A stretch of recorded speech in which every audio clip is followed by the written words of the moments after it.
Ah, ele é a cara do pai, não é? Ah, mas eu acho que ela é a cara da mãe. Características. O que são? De onde vêm? Para onde vão? No episódio de hoje vamos investigar a hereditariedade. Então, rola a vinheta.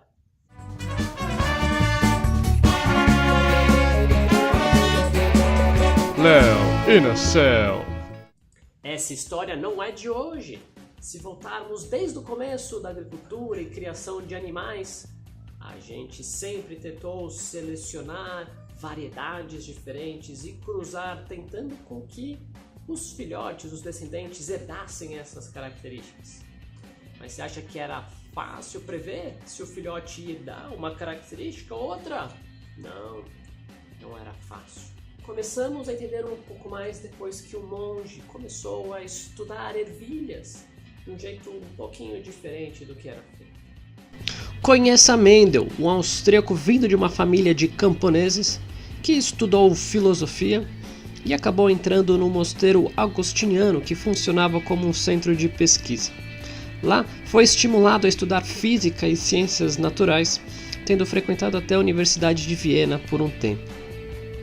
Botânicos anteriores a Mendel tinham desvendado como que era a reprodução em plantas, e Mendel entrou em contato com pesquisas feitas com plantas de ervilhas, onde haviam sido descritas que características sumiam por uma geração. Mendel, por conta de sua formação, tentou aplicar uma abordagem típica da física. Tentou pegar um exemplo para tentar explicar a situação como um todo. Então ele selecionou as características das plantas de ervilhas que sumiam por uma geração, ignorando as outras. E os experimentos com ervilha tinham outra vantagem. Ele poderia controlar a reprodução e gerar uma quantidade muito grande de sementes, e com isso fazer uma análise matemática com a frequência dos descendentes. Mendel então pegou linhagens puras de plantas de ervilhas que produziam semente amarela e cruzou com plantas que produziam sementes verdes. O resultado foi que todos os descendentes produziam sementes amarelas. Sua primeira conclusão foi que uma das características poderia ser dominante em relação à outra. Poderia não haver mistura, e sim, uma só delas se expressa. Mas uma grande sacada de Mendel foi perceber que nem todas as plantas com semente amarela eram iguais. Então ele pegou plantas com semente amarela dessa geração, que a gente vai chamar de F1, e cruzou entre si. O resultado foi que plantas com semente verde voltaram a aparecer, mas sempre na mesma proporção, de 1 para 3, ou seja, 25% eram verdes e 75% eram amarelas. Enquanto a característica amarela seria dominante, a verde seria recessiva. Para explicar essa proporção de 3 para 1, Mendel pensou o seguinte: e se as características fossem determinadas por dois fatores, um que vem do pai e um que vem da mãe? A gente chamaria cada um desses fatores de alelos. Se eu tenho dois alelos iguais, então eu teria uma informação homozigota.